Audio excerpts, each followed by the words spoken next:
Viral ngayon sa social media, malaking transformation o pagbabagong anyo ng isang lalaki. Hinahangaan ng netizens ang kaniyang kwento na nag-ugat daw sa pagiging biktima ng bullying. Narito ang ating Papa-Good Vibes.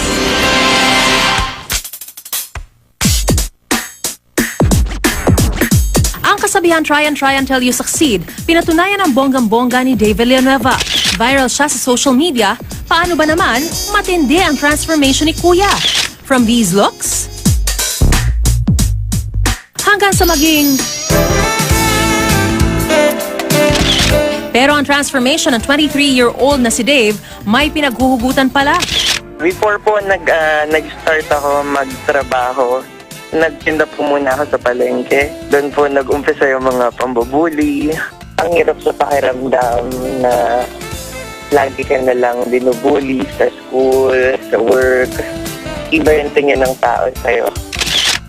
Todo kayo daw noon si Dave at hindi na inisip ang sarili dahil siya nagpapaaral sa kanyang mga kapatid.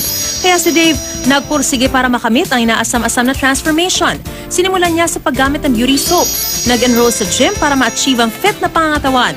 At naging disiplinado sa lifestyle para maging healthy. Naisip ko mag-enroll sa gym. I started doing my diet then. Tinry ko po baguhin the way I dress myself from head to toe, my lifestyle. Nag-invest po ako sa mga damit.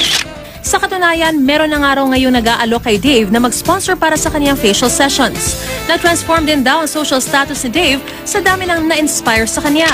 Natutuwa ako sa ngayon kasi marami kong na-inspire na tao. Kakalipat ko lang din po ng bagong trabaho pero maraming na kaagad nakakilala sa akin. Ang dating binubuli, hindi lang nagpa-wow sa kanyang transformation. Marami ring na-inspire na netizens.